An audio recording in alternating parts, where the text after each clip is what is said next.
பொதுவா கருத்துக்கள் ஒவ்வொருவரும் சொல்றாங்க.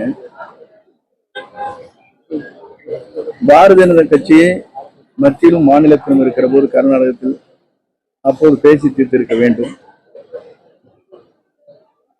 தமிழ்நாட்டை பொறுத்தவரை நமக்கு இருக்கிற பல்வேறு அணைகளுடைய உபரி நீர் வருகிற போதுதான் நம்மளுக்கு கூடுதலாக தண்ணீர் விடப்படுகிறது. காவிரி ட்ரிபியூனல் என்று சொல்லப்படுகிற காவிரி வாட்டர் மேனேஜ்மெண்ட் என்று சொல்லப்படுகிற இரண்டிற்கும் வறட்சி வருகிற போது, குறைவான காலத்தில் மழை குறைவாக இருக்கின்ற போது இவ்வளவு டிஎன்சி வாட்டர் மாறும் தோறும் வழங்க வேண்டும் என்பது இரு அரசுகளும் ஒப்புதலோடு அதை நிறைவேற்ற வேண்டும் என்பதுதான் Kaveri tribunal, Kaveri water management, இந்த ரெண்டு இருக்கு. இந்த ரெண்டையும் அவங்க செயல்படுத்த வேண்டிய அவங்களுடைய கடமை. ஆகவே எல்லோரும் சொல்வது நேரடியாக பேச வேண்டும் என்பது ஒன்று, சட்ட ரீதியாக பேச வேண்டும் என்பது இரண்டு. எது சரியாக இருக்கும் என்பதை நம்முடைய முதலமைச்சர் யோசித்து அந்த பணிகளை பார்க்கிறார். டெல்லிக்கான சிறப்பு பிரதிநிதியா கர்நாடக மாநிலத்தைச் சேர்ந்தவர் திரைப்பட தயாரிப்பாளர் நியமிக்கப்பட்டது மிகப்பெரிய ஒரு சர்ச்சையை ஏற்படுத்தி. பொதுவா தமிழ்நாட்டில் இருக்கிற நம்முடைய திருநாவுக்கரசு அவர்கள் மத்திய பிரதேசத்திலே ராஜ்யசபா உறுப்பினராக அப்ப யாரும் சொல்ல, மத்திய பிரதேசத்தில் நம்முடைய தமிழ்நாட்டை சார்ந்தவர் ஒரு பிரதிநிதியாக போட்டிருக்கிறார். மத்திய பிரதேசத்தில் யாரும் கேட்கல, கேட்டாங்களா? இங்கதான் இந்த கேள்விகள் வருகிறது. இந்தியாவுக்குள் எங்கு வேண்டுமானாலும் நாம் மதம், மொழி, ஜாதிகளுக்கு அப்பாற்பட்டு மாநிலத்துக்கு மாநில ஒற்றுமையாக இருக்க வேண்டும் என்பதுதான் நம்முடைய நோக்கம். ஆகவே இதிலே கருத்துக்கள் சொல்வது அவருடைய சூழ்நிலைக்கு ஏற்ப கருத்துக்கள் சொல்லப்பட்டு வருகிறது. இதைத்தான் நான் வலியுறுத்த விரும்புகிறேன். அன்றைய தினம் திருநாவுக்கரசு மத்திய பிரதேசம் அல்லது ராஜஸ்தான், எனக்கு நினைவில்லை, அங்கே ராஜ்யசபா உறுப்பினராக்கி அமைச்சரானார். அப்ப அந்த மாநிலத்துக்கு ஒன்று சொல்ல, இந்தியாவுக்கு இருக்கிற ஒரு மாநிலம் என்று ஏற்றுக்கொண்டார். ஆகவே ஒவ்வொரு முறையிலும் நாம் எடுத்துக்கொள்கிற நிலையை பொறுத்தான், மனநிலையை பொறுத்தான் இருக்கிறது. தயாரிப்பாளர் இல்லை, அவரும் இந்த நாட்டினுடைய குடிமகன் தானே. தமிழ்நாட்டு பிரச்சனைகளை பொதுவா முதலமைச்சர் என்ன நினைக்கிறாரோ அந்த கருத்துக்களைத்தான் வெளியிட முடியுமே தவிர தனிப்பட்ட முறையில் நம்ம டெல்லி பிரதிநிதிகள் தங்கள் கருத்துக்களை சொல்ல இயலாது. ஒரே வரியில் சொல்லிட்டு பாருங்க, முதல்வர் என்ன நினைக்கிறாரோ, என்ன கருத்துக்கள் வெளிப்படுத்த வேண்டும் விரும்புகிறாரோ அதை தவிர டெல்லி பிரதிநிதிகள் மற்ற கருத்துக்கள் சொல்வதற்கு இதுவரையிலும் வாய்ப்பில்லை. அதுதான் நடைமுறையாக தகுதி வாய்ந்த நபர் தகுதி இல்லை, அப்படியே அப்படி அல்ல. ஒருவரை தேர்ந்தெடுத்த உடனேயே தகுதி இவருக்கு இருக்கிறதா இல்லை இதிலே இல்லையா என்ற கேள்விக்கெல்லாம் நம்ம பதில் சொல்ல இயலாது. தகுதி வாய்ந்தவர் எல்லா இடத்திலும் இருப்பார். அரசியல் இருக்கிறதுக்கு மட்டும்தான் தகுதியும் கிடையாது. இதை விட ஆற்றல் மிக்கவர்கள் நல்ல சோசியல் சர்வீஸ் பண்ற எத்தனை பேர் இருக்காங்க. அவங்க முன் வரதில்லை, அவ்வளவுதான். வேற யாரும் முன் வராதனாலதான் இவரை நியமிச்சாங்க. அப்படி இந்த கேள்வி சொன்னா இந்த கேள்விக்கு சிக்கல் பண்ணக்கூடாது. சிக்கல் இல்லை, நீ கேள்வி சிக்கலா இல்ல எத்தனையோ பேர் நம்ம நீங்க சொன்னீங்களே தகுதி உள்ளவர் தான் இருக்கணும்னு கேட்டீங்களா, அந்தக்காக பதில் சொல்றத அதுக்கு எதுக்கு ஒப்பிடக்கூடாது. நான் என்ன ஒரு கருத்து சொன்ன, இந்த கருத்துல இருந்து அவனை பிடிச்சி இப்படி ஜப்பாட்டு இழுக்கக்கூடாது. எப்படின்னா நீங்க எப்படின்னா நான் புலி தலை போடுறேன்னா நீங்க வாழை பிடிக்கிறீங்க, அந்த மாதிரி வேண்டியதில்லை. வேறு எந்த சட்டமன்ற உறுப்பினர்கள் தாவேக்கால சேர்வதற்கான வாய்ப்பு இருக்குன்னா நீங்க கொஞ்சம் வெயிட் பண்ணுங்க.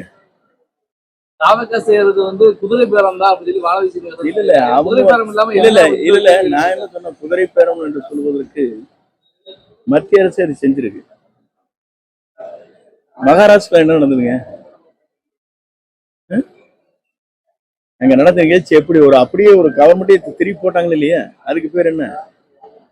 ஆகவே ஒரு இயக்கத்தை வளர்த்துகிற போது, ஒரு இயக்கத்தில் இருக்கிற நல்ல நடைமுறையை பின்பற்றி மற்றவர்கள் வருவதை வரவேற்க வேண்டுமே தவிர வேறொன்றும் இல்லை. ஒன்று, இதே நிலையில தான் நாங்கள் எதிர்க்கட்சியாக இருக்கிற போது மதிமுகவில் இருக்கிற கம்பம் ராமகிருஷ்ணன் வந்தார், திமுக சேர்ந்தார். அதே மாதிரி அனிதா ராதாகிருஷ்ணன் ஏடிஎம்கே அங்க போய் சேர்ந்தாரு. 2 பேரும் அப்ப வந்து 2 பேருக்கு டிஎம்கே சீட் கொடுத்தாங்க. அதுக்கு பேர் என்ன? ஏன்னு கேள்வி பதில் சொல்லணும்னா சொல்லிட்டே இருக்கலாம். நாளை வேற இல்லைங்க, வேற இல்ல தேர்தல் இல்ல பாருங்க இல்லைங்க.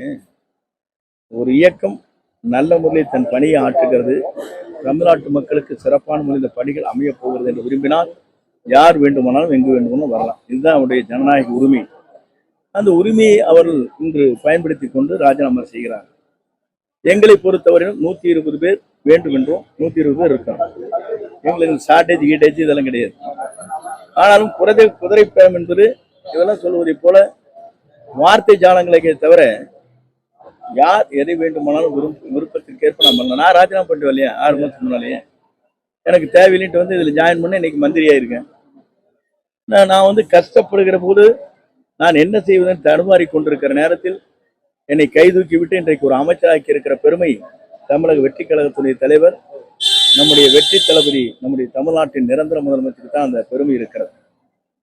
அதே போல இந்த 4 பேர் ராஜினாமா செய்துட்டு தாவேக்கால இணைந்தவர்கள் மீண்டும் அந்த வாய்ப்பு வழங்கப்படுது.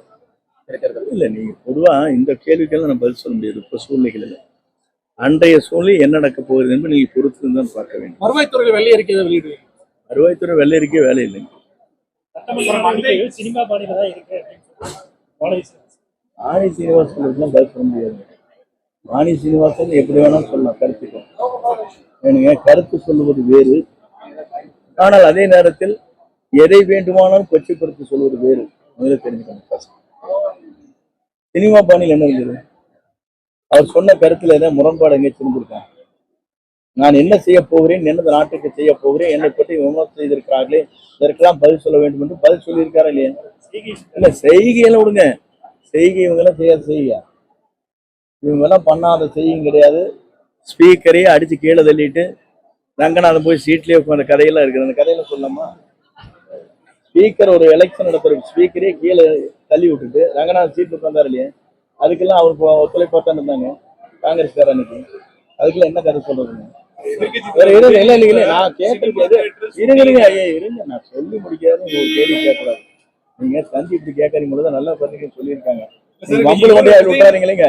உங்க பத்திரிகையில கேளுங்க, உங்க பத்திரிகைக்கு நல்ல பேர் வந்திருக்குது, புகழ்ந்திருக்காரு. நீ கேட்க மை கையில் வச்சிருக்கான்னு சொல்றேன், உஷாரா சொல்லுங்க. அவங்க வந்து உங்க தலைமையை பற்றி பாராட்டி இருக்காங்க. மொஹிதீன் ஸ்டாலின் சொல்றதெல்லாம் நம்ம வந்து அதற்கெல்லாம் பதில் சொல்ல முடியாது. அவர் என்ன சொல்லியிருக்கணும், நீ அசம்பிளிக்குள்ளேன்னு சொல்லியிருக்கணும். எல்லாரும் என்ன சொன்னாங்க, முதலமைச்சர் பேச வேணும் அப்படின்னு கவர்னர் உரையாற்றுகிற போது எல்லாம் திருப்பி போட்டு வந்தாங்க, கருப்பு பேட்ச் கொடுத்துட்டு வந்தாங்க இல்லையா? பேசினதுக்கு அப்புறம் ஏன் ஓடுறாங்க? அவருடைய ஆற்றலும் சிந்தனையும் தொலைநோக்கு பார்வையும் அவருடைய வேகத்தை பார்த்ததற்கு பிறகு இவர் பேச இருந்தா பரவாயில்ல நினைச்சாங்க.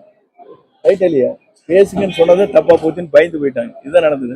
ஆனா அதற்கு பதில் சொல்ல வேண்டியதானே? இருங்க, சட்டமன்றம் என்பது அவர் சொன்னார், நான் எழுந்து சொன்னேன், நான் அவை முன்னவர்கள் என்ற முறையில் முதலமைச்சர் அதான் சொன்னாங்க, ஸ்பீக்கராக தான் சொன்னார், நீங்கள் இறுதி வரையில் இருங்க, இருந்து எந்த கருத்துக்கள் வேண்டுமானாலும் கேளுங்கள், அதற்கு பதில் சொல்லுகிறோம் சொன்னார்கள்.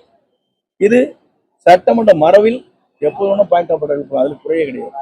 ஆனால் இதுவரை அந்த மரபுகள் எப்படி இருந்துச்சுன்னா, நம்முடைய எதிர்கட்சி தலைவர் பேசுகிற போது ஒரே ஒரு அமைச்சர் எழுந்தா பேசுவதற்கு முன்னாலே சிஎம் சொல்லிட்டாங்க, யாரும் குறுக்கிடாதீங்க, ஃப்ரீயா பேசுட்டாங்க.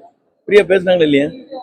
அவங்கள கதை சொன்னாங்களே, பவர் வந்து நீ பவர் ஆயிட்டீங்க, ஆனா பவர் கட் இங்க இருக்குதுன்னு சொல்லி கிண்டெல்லாம் பண்ணாங்க.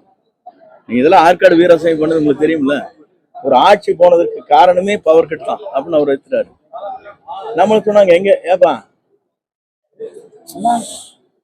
அது ஒண்ணு கேட்டாங்க. அதுக்கு மேல ஒண்ணு சொன்னாங்க, எப்ப பார்த்தாலும் பகலி உங்களுக்கு பீஸ் கேரில வந்து திருடிட்டு போயிடுறாங்க, கட் ஆகுதுன்னு சொன்னாங்க. இவங்க ஒரே ஒரு கதை சொன்னாங்க தெரியுங்களா? திமுக ஆட்சியில அணில் கடித்து பீஸ் கேரில் போய் அதனாலதான் பவர் கட் வருதுன்னு சொன்னாங்க இல்லையா? இதெல்லாம் இந்த கதையில எப்ப சொல்றது? இதெல்லாம் திருப்பி சொன்னா நல்லா இருக்காது. இதுக்கு வந்து உங்களுக்கு வந்து அந்த டைம் பாசிங் இருக்குமே தவிர, எங்களை பொறுத்தவரையிலும் உண்மையிலேயே இந்த அரசு நல்ல திட்டங்களை நிறைவேற்ற வேண்டும் என்பதுதான் நம்முடைய தமிழக முதல்வர் வெற்றி கழகத்துடைய தலைவர் தளபதியுடைய ஆசை. நீங்க படிப்படியா நான் செய்யற சொல்லி முதலே சொல்லிட்டாரு, எங்களுக்கு ஒரு டைம் கொடுங்க, ஒன்றின் ஒன்றாக நாங்கள் செயல்படுத்தி காட்டுவோம்னு சொல்லியிருக்காரு. வெள்ளை அறிக்கை விட்டுருக்கிறோம் நம்ம நிதிநிலையை. ஆகவே அவர் ஒன்றின் ஒன்றாக சொல்லிக் கொண்டிருக்கிற போதே குறுப்பட ஓட்டக்கூடாது. எல்லாரும் இருக்குன்னு சொல்லியிருக்க வேண்டியது. ஏன் வானதி சீனிவாஸ் ஜெயிக்கல? மக்கள் மன்றத்திலேயே நிராகரித்தார்கள். கொஞ்சம் பெரிய டேலண்ட் பர்சன் ஆச்சேன், ஏன் ஜெயிச்சிருக்க வேண்டியதுங்க? ஜெயிச்சு வெற்றி பெற்று வந்தவர்களிடத்திலே கேள்வி கேட்பது சுலபம். மக்களால் நிராகரிக்கப்பட்டவரும் எந்த கேள்வி வேணும் கேட்கலாம்.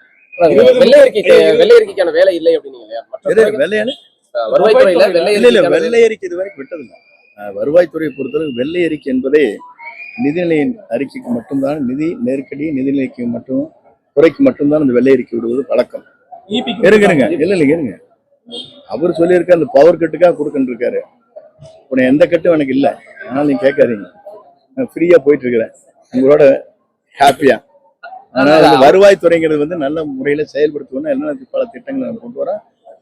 கொண்டு வரபோது உங்களுக்கு பார்த்தா அதே உங்களுக்கு ஹாப்பியா இருக்கு. மந்தை புறம்போக்கு நிலம் 20-30 ஆண்டுல பட்டா கொடுக்காம வச்சிருக்காங்க. மக்கள் மாவட்ட ஆட்சியர் அதுல என்னன்னா, மந்தை புறம்போக்கு என்பது ஒன்று, மேய்ச்சல் புறம்போக்கு என்பது ஒன்று, குன்றுகள் சிறிய குன்றுகள் இருக்கின்ற இடம் ஒன்று, நீர்வழி புறம்போக்கு என்பது ஒன்று. இதெல்லாம் கோர்ட்ல டைரக்ஷன் எப்படி கொடுத்துருக்காங்கன்னா, இதற்கெல்லாம் மாற்று இடம் தர வேணும். 1+1 அது கொடுத்தீங்கன்னா எங்க இடத்துக்கு கொடுக்குவாங்க அப்படின்னு சொல்லியிருக்காங்க. இனி அதற்கெல்லாம் திட்டங்கள் தீட்டப்பட்டிருக்கிறது. விரைந்து அந்த மக்களுக்கு முதலமைச்சருடைய கவனத்திற்கு எடுத்து சென்று முதலமைச்சர் உத்தரவு பெற்று இந்த தமிழ்நாட்டில் இந்த ஏழை எளிய மக்களுக்கு தேவையான திட்டங்கள் அனைத்தும் நிறைவேற்றுவதற்கு இந்த துறை முதலமைச்சர் ஒப்புதலோடு நிறைவேற்றிருக்காங்க.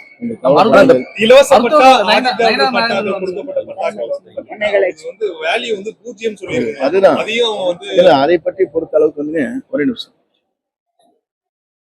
ஐயா நான் பேசுறேன். என்ன 0 வேல்யூன்னு போட்டு கிட்டத்தட்ட ஒரு 4 லட்சம் பேருக்கு இருக்கு. எத்தனை 4 lakhs people தமிழ்நாட்டில் இருக்காங்க. அது வெறும் வெட்டி பேப்பர் மாதிரி தான் இருக்கு. வெறும் பட்டாம் இருக்குமே தவிர அதனால ஒரு பயன் இருக்காது. ஒரு பேங்க் போக முடியாது. அதே நேரத்தில் ஒரு பாஸ்போர்ட் வாங்குறதா இருந்தாலும் இது எந்த பயனும் இருக்காது. வீடு கட்ட முடியாது. இந்த காரணம் நாங்கள் ஒரு சட்டத்தை ஏற்றிருக்கிறோம். முதலமைச்சர் உத்தரவு வழங்கியிருக்கிறார். அந்த சட்டம் ஏற்றுகிற போது அதுக்கு உடனுக்குடன் அதுக்கு ஒரு வேல்யூ சொன்னது. அதை ஆன்லைன் ஏற்றி டிஜிட்டல் கொண்டு யார் வேண்டுமானாலும் தன்னுடைய மொபைல் போனில் அதை எங்களுடைய மதிப்பீடுகளை தெரிந்து கொள்வதற்கு வாய்ப்பாக அமையும். அதை செய்வதற்காக நாங்கள் படிப்படியாக சட்டங்களை மாற்றிக் கொண்டிருக்கிறோம். வருவாய்த்துறை சார்பில் ஏதாவது ரெக்கமெண்ட் கொடுத்துருக்கீங்களா சார்? இல்ல எங்களுக்கு கோவை ஈரோடு எல்லாம் ஒண்ணுதான். இல்ல முதல்வர் கேட்டார்கள். அங்கே இடம் இருக்கிறது உங்களுக்கு நெருக்கடிங்கிறது தெரியுது. நம்ம கோயம்புத்தூர் பொறுத்தளவுக்கு பல நெருக்கடிகள் இருக்கு. மதுரையில் இருப்பவரும் கோயம்புத்தூர் வேணுங்கிறாங்க. 2-3 இடத்துல திருச்சி கூட வேணும் தான் கேட்டிருக்காங்க. நமக்கு நெருக்கடி இருக்கிறது நிலம் எடுப்பதில்லை. இப்போ ஏர்போர்ட் நிலத்துக்கு அவனுக்கு 10 ஏக்கர் எடுக்கணும். இந்த 10 acres எடுக்கிறக்கே நாங்கள் விரைந்து அந்த பணிகளை ஆற்ற வேண்டும் என்று முதல்வர் கூறியிருக்கார். அதே போல சேலத்திலும் நிலம் எடுத்து உடனடியாக அதை விரிவுபடுத்த வேண்டும் விமான நிலையம் என்று குறிப்பிட்டிருக்கிறார். அதற்கு காரணமே உங்களுக்கு தெரியும், ஒசூரிலே நாம் கொண்டு வர வேண்டும் என்று மாநில அரசு விரும்புகிற போது மத்திய அரசு அதற்கு அனுமதி வழங்கவில்லை. ஏனென்றால் 100 கிலோமீட்டர் தொலைவிலே ஒசூர் இல்லை. சேலத்திலே இருப்பதற்கும் பெங்களூர் இருப்பதற்கும் இடையிலே இல்லை என்ற காரணத்தை காட்டி அந்த இடத்துல அனுமதி மறுக்கப்பட்டிருக்கிறது. சேலம் விமான நிலையத்தினுடைய ரன்வே விரிவுபடுத்துவதற்காக நடவடிக்கை விரைந்து எடுத்துக் கொண்டிருக்கிறோம். அதே போல நம்முடைய கோயம்புத்தூரில் இன்னும் 10 ஏக்கர் எடுக்க வேண்டியிருக்கு. அதையும் விரைந்து நடவடிக்கை எடுத்துக்கொண்டிருக்கிறோம். இல்ல நான் என்ன ராஜினாமா அவரு ஒண்ணும் இல்ல. அவர் பதவியில ராஜினாமா பண்ணது ஈஸி. ராஜினாமா பண்ணினோட அந்த கட்சியிலிருந்து எடுத்துருவாங்க. நீங்க இல்ல ஆச்சோட கேளுங்க. அந்த கட்சியில 1 வருஷத்துக்கு 2 வருஷத்துக்கு தானே இருக்க முடியும், நிரந்தரமா இருக்க முடியாது. அவர் ராஜினாமா ஒண்ணுதான், கட்சியில இருந்து எனக்கு கேள்வி கேட்கறது ஒண்ணுதான், 2 ஒண்ணுதான்.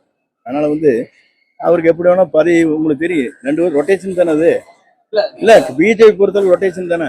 அதுக்கப்புறம் எங்க இருக்குது? எம்எல்ஏவும் இல்லை. அப்புறம் அவர் ராஜினாமா போடுறது ஒண்ணு என்ன இருக்குது? நான் மந்திரிங்க இருங்க இல்லைங்க, நான் குற்றச்சாட்டு இருங்க. நான் குற்றச்சாட்டு சொல்லுகிற போது அவர் விண்ணப்பம் அளிக்கவில்லை என்று மட்டும் சொல்லிட்டு அனுமதி வழங்குறது 2வது. விண்ணப்பம் கொடுத்தாரா இல்லையா அந்த எவிடன்ஸ் என்கிட்ட இருக்கு. விண்ணப்பம் கொடுத்தாதுக்கு என்ன பொருள்? அனுமதி கொடுப்பது கொடுக்காது இருப்பது வாபஸ் வாங்குவது வேறு. கொடுத்தாரு இல்லைங்கிற இந்த ஆட்சியின் போது கேட்கணுங்க. அதுதான் கேள்வி. அது விண்ணப்பத்திற்கான இதை வெளியிடுறீங்களா? அது நீங்க நாளைக்கு கேளுங்க, அடுத்த கேட்குற கொட்டை வந்து காப்பி காட்டிடுறேன்.